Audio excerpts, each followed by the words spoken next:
Good evening, everyone. We are back on the record. We are going to start with action on the proposed agenda. If I could ask that we move the executive session to after adjournment.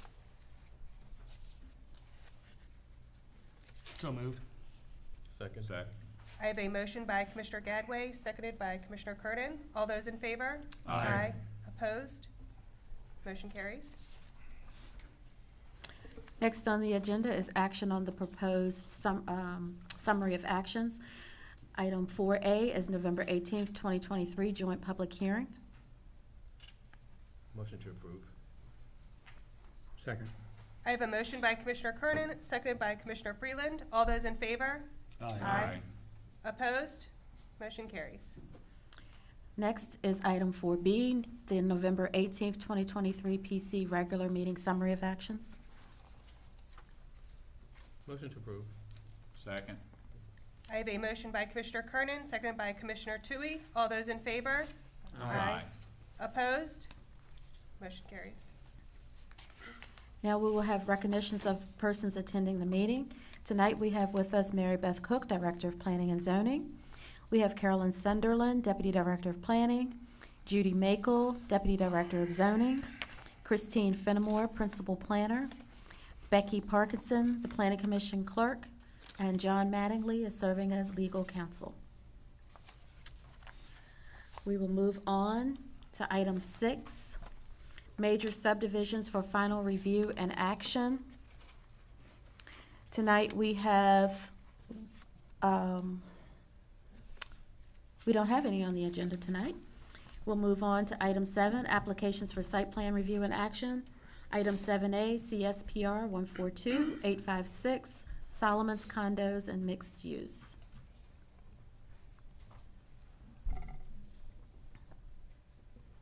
Thank you, Tamara. Good evening, Commissioners. Good evening. Good evening. I think I'm showing my age. I come up here with paper. Will has a laptop. I just can't read that small text. All right. I am here to present the conceptual site plan for the project known as Solomon's Condos and Mixed Use. My name is Christine Fenimore, and I'm a principal planner in planning and zoning. The conceptual site plan was submitted and accepted by the Technical Evaluation Group, also known as TEG, at their meeting in July of 2022. The project was reviewed and subsequently referred to the Board of Appeals for a variance needed for building height. The board heard the case on April 6th of 2023, and a variance was approved with conditions by Order 22-4139, signed May 22nd, 2023.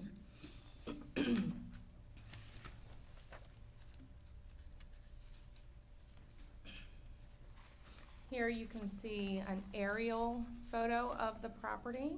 It's located in the heart of Solomon's with frontage on South Solomon's Island Road, as well as water frontage along Back Creek. The property can be found on tax map 46A, parcels 26 and 27, and they're highlighted on the map you see. The total acreage is about 0.67 acres. The zoning is Solomon's Town Center in the C1 sub area. It's also in the critical area. Overlay, intensely developed area, also known as IDA. Whoops. There we go. Proposed site development includes just under 35,000 square foot of new development is proposed among 3 separate buildings, buildings A, B, and C. 13 residential condominium units. And then within Building C, which is the one closest to Solomon's Island Road South, retail, commercial, and/or eating establishment is required in the first floor, facing the street. Associated site improvements such as parking, sidewalks, stormwater management are also proposed. The property has frontage, again, on South Solomon's Island Road. The project is on public water and sewer. 13 total parking spaces are required. 1 space for each condo unit. No on-site parking is required for the retail, commercial, or eating establishment use. And that is coming out of the Solomons Town Center ordinance in the form-based code section 6-12. And I know parking was discussed at the work session just before this regular meeting. So in this area of Solomons, parking is provided in theory with the public parking that is already there for the commercial uses. The residential still has a requirement. I'd see all the empty spaces in the picture. I don't know what time of day that picture was taken. This exhibit was provided to us, obviously, by COA Barrett. Their logo is on the bottom left. The project proposes to utilize transferred development rates, also known as TDRs, to gain more density than the base of 1 unit per acre. The maximum density permitted in this part of Solomons is 20 units per acre. Obviously, they're proposing 13 condo units, so they're not at the maximum, but they are proposing more than the base. No impacts to existing environmental features or buffers or the critical area setback is proposed. Forest conservation requirements deem this project exempt. If you're in the critical area, you're exempt from meeting Forest Conservation Act requirements. The project must meet all requirements for things such as landscaping, lighting, architectural review, as well as stormwater management, to name a few. Ms. Fenimore, real quick Yes. question. You said it's 20 dwelling units per acre down there, correct? That's the maximum allowed density Okay, in this area of Solomons. all right. And they have, and it's 0.67 acres total? Roughly. Okay. It's currently right now 2 parcels. So wouldn't that be 13.4, so 13.4 units would be the maximum amount allowed? So they are at the maximum. Just with the math breakdown. Rounded down, yes. Right. Yeah, I mean, Yeah. they're right at the max. So, okay, thank you. Thank you.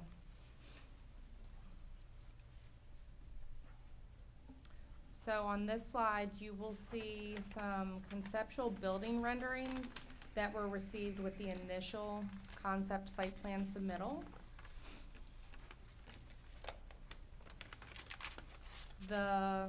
And I can go into detail just describing them. The top left is basically if you're standing in the middle of Solomons Island Road looking inward towards the proposed development.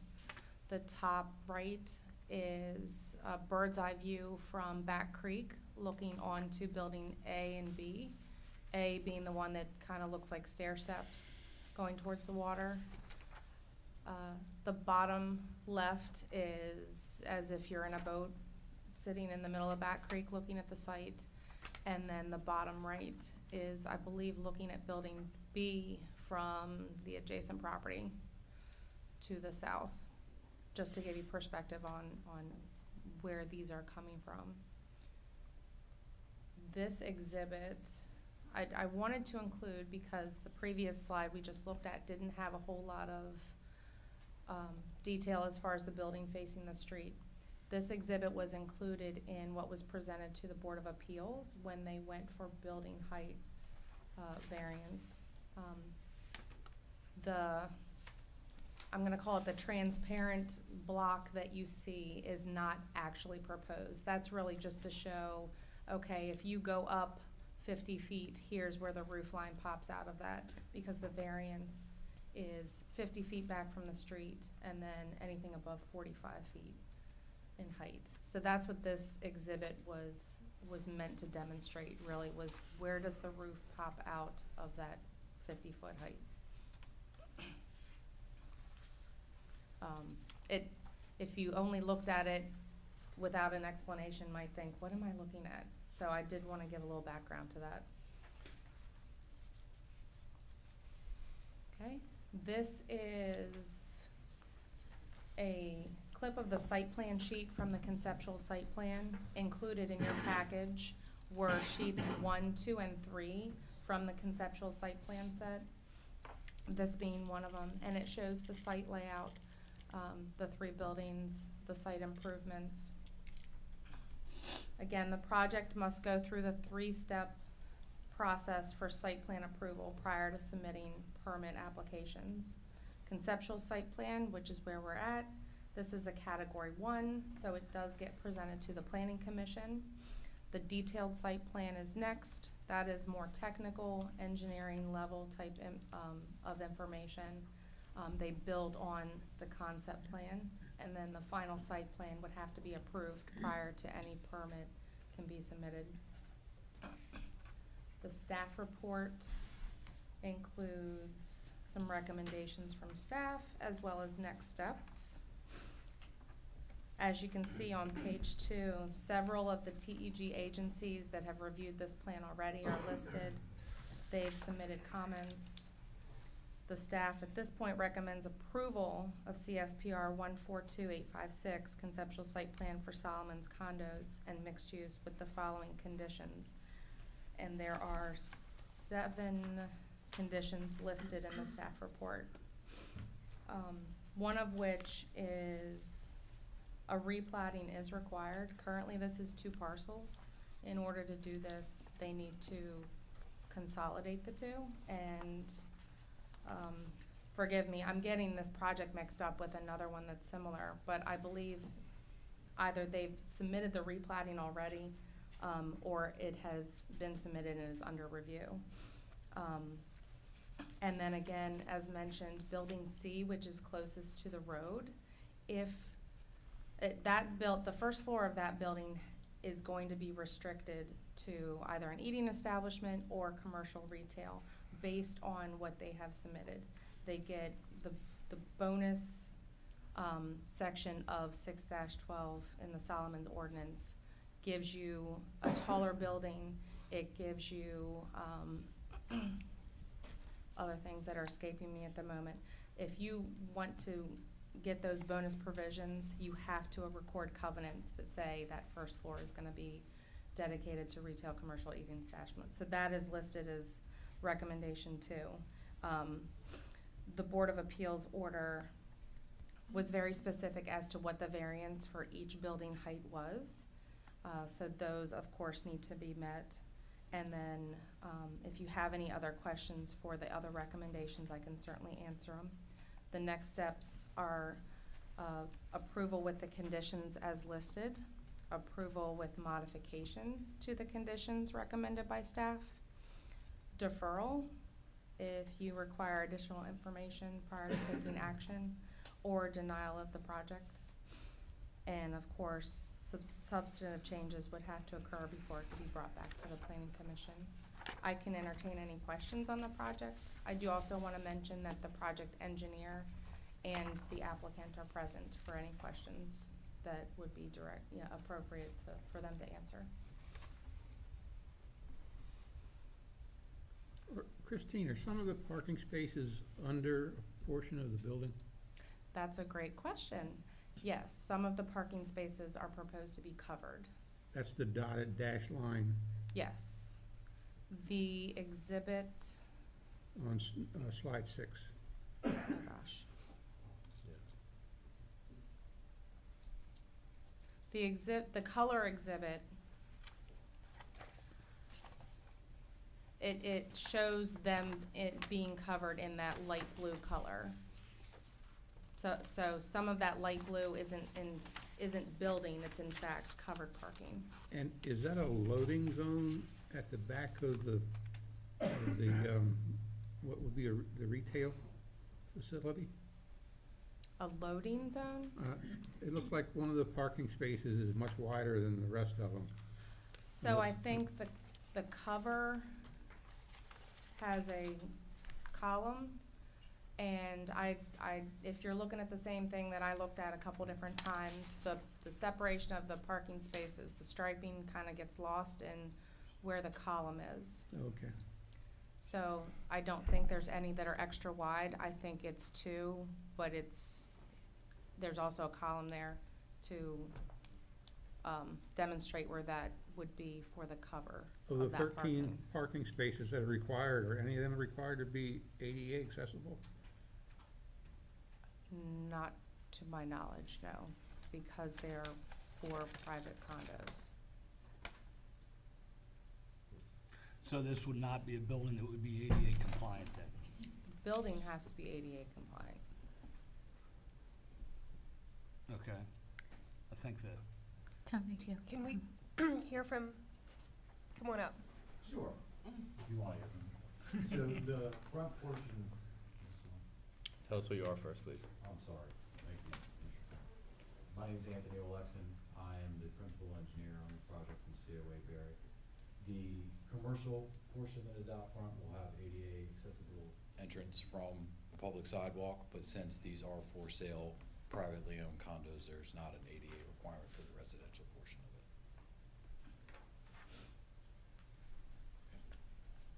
Anything else while you got me? I got plenty, but Not for me.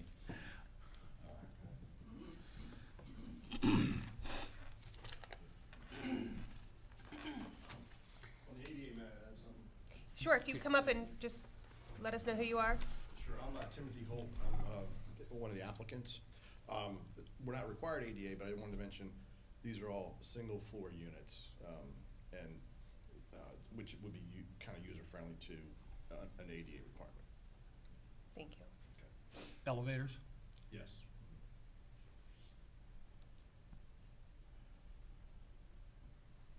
Thank you. Mm-hmm.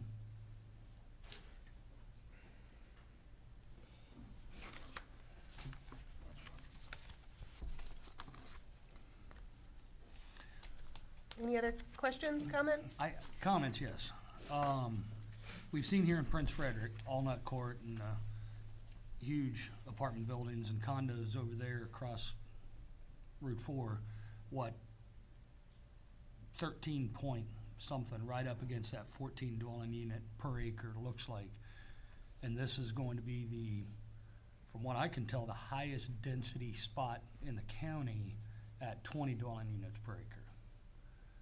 So, I mean, this is a big deal. This is setting precedents, or setting, I don't know if precedent's the right word, but this is going to be the highest density location in the county, maybe outside, say, Calvert Pines or something like that.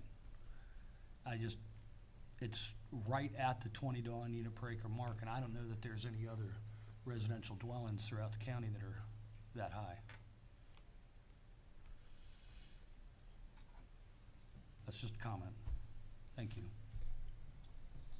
Comment noted.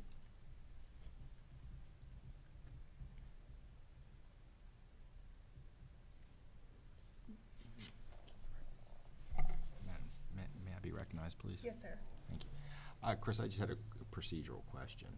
Yes. You said this is contingent on a replatting, correct? The replating needs to be submitted to combine the parcels. A lot of times what will happen is the replatings will also address any easements that need to be revised, abandoned, created, that type of thing. I guess my question is, like I said, I have to restrict everything I ask to procedural matters. So my question is the replatting discretionary? Or, in other words, is it possible that the replatting could be denied? In other words, you're asking this board to approve a concept that may be contingent on something that isn't going to be granted, i.e. the replatting. I don't know of any situation where a replating would be denied. It's I don't know, recording that's why I was just, document. because in your memo, it said it was contingent on easements being extinguished or. So relevant to the project that is on this slide that's been submitted, if they need to create easements, they've got to do that by recording them in land records, whether it's on a replating, easement document, what have you. The condition wasn't added to create a situation where by which the replating can't move forward and the site plan then also can't move It will forward. be required before final plat. So a replatting is done as a matter of right. I'm not a surveyor. So some of the legalese that I'm not insinuating that you are, but there's a lot of legal things that go into surveying. And I don't want to answer this incorrectly. In order to develop a property, oftentimes you need to adjust property lines or combine two properties. That is what this property, the way they have it proposed, would need to occur. Okay, so they have a right to do that? Yes, is my yeah, question. they have a right to do Okay. that, and the replatting will be done before the final plat. Correct. They don't need to subdivide the way it's currently proposed. That's why they can do it by a replatting. Okay. They're currently the owner of record of both parcels. Correct. Yes.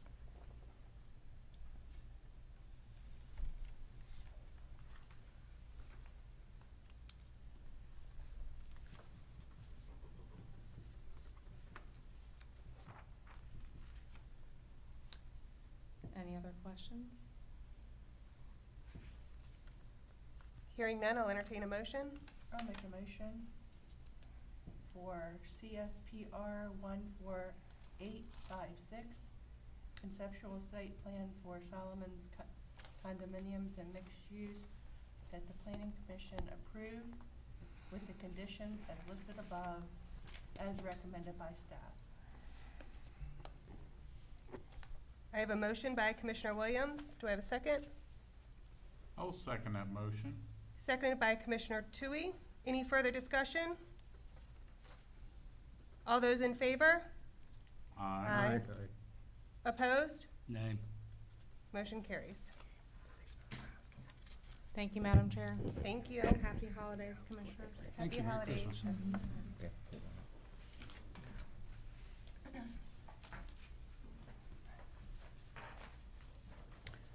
All right, we move on to item number 8, major subdivision applications for preliminary review and action. We do not have any on the agenda tonight. That brings us to item 9, long-range planning. There are no items on the agenda.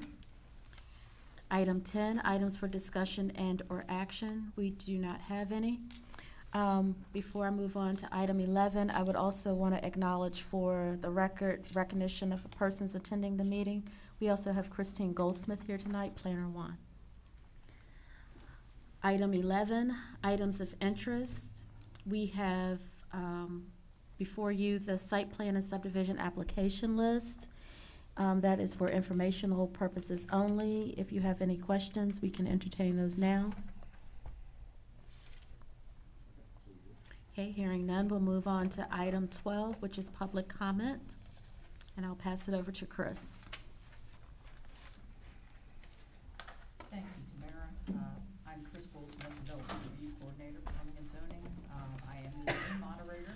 We do have Mr. Cormier in attendance, and I have connected with him, I think, via text, and advised him that if he wished to make comment, he could raise his hand at the appropriate time. I have not seen him do so at this point.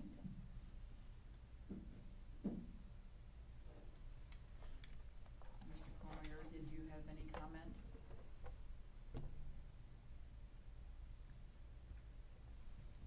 There it is. Okay. Mr. Cormier's hand is raised. If appropriate, Madam Chair, Yes, please. Mr. Cormier, you may unmute and speak. Hi, good evening, Commissioners. I just want to say happy holidays, Merry Christmas to everybody, and say thank you to all the support staff that put these meetings together and put the agendas out and get the information out to the public about all these little things that make our county work on a day-to-day basis. Support staff leads the way, union strong. I appreciate you all. Have a very Merry Christmas and see you next year. Thank you. Are there any more online before we go to in-person? There are no others in attendance online, no. Okay. Is there anyone in the audience who wishes to speak? May you to the microphone? Merry Christmas. Merry Christmas, Bob. James McQueen. I live in District 1 down in Lusby. And by replatting, I replatted my 2 sites, and if I was another 100 feet closer to the water, I couldn't have replatted. That's a good question. Why could they do it? So I wasn't able to do it by law. So something I don't know what the difference is, but luckily I was right outside of that, and I actually lived 3 minutes from the water. I had to drive up a road. But according to the surveyors, I was right just past the line. So condominium situation. Parking, okay. You guys, years ago, created the parking along Solomon's with the boardwalk, and that's public parking, and all the commercial units there use that for public parking. You saw the pictures. Between May and September, there ain't no public parking. It's blocked, it's full. People park down the road and walk up. You're putting in more condos. I mean, who has 1 car at their house or 1 car at their apartment right now? There's a husband and a wife usually, if it's a family unit. And that usually means 2 vehicles. That means 13 new cars will be in the public parking spot. The other thing is, this height adjustment, and I'm sorry I couldn't make it to those hearings, this building's gonna tower over the entire island by almost 2 floors. So the look of the entire island is gonna totally change. Something that we've been trying to preserve for years. It is a small piece of land, and you're putting a lot of building on it, and there is gonna be no drainage. It's sitting there, and it's gonna, where's all the water gonna go? So when I look at every different parts of it, you know, it's kind of funny talking about what Will was doing tonight and going through things. I mean, how much buffer zone is there between the buildings? 0. You're gonna be right next to each other. So the first floor of an apartment's looking at the sidewall of some other building. They had to go up to get the view, because there is no buffer between the places. So when we look at this, and there's right down the street, we got the same thing happening with the next one, which is 142-842. It's even smaller. It's right next to the county bathrooms and a county pumping station, and you're gonna stick 8 condominiums there and another commercial building in the front. So that means you've got another 8 more cars that have to move into the public parking area. Have we really addressed what's changed in Solomon's all these years? Yeah, the public parking was good for a while, and it does serve its purpose. That's where people park. But during the summertime, if you live around there, you don't go there. We don't go to we can't. We'll have to take an Uber to get dropped off because there's nowhere to park. So we literally drive across the bridge or go north. We don't eat on the island. We don't support the island during the summers. I walk the island pretty much as many times as I can every week, but I do it early in the morning, so already parking's starting to fill up.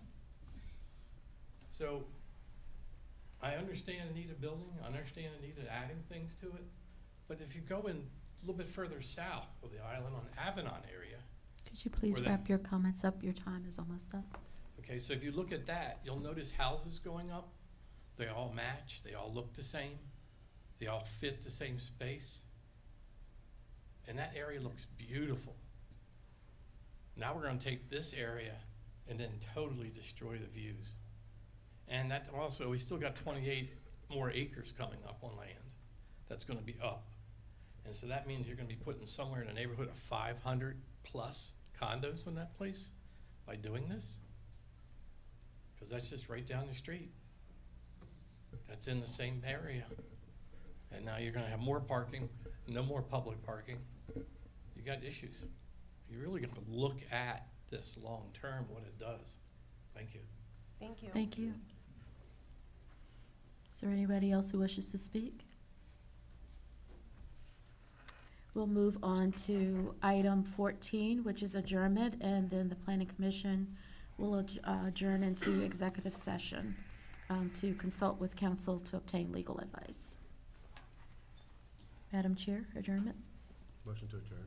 Second. I have a motion by Commissioner Kernan, seconded by Commissioner Tui. All those in favor? Aye. Aye. Opposed?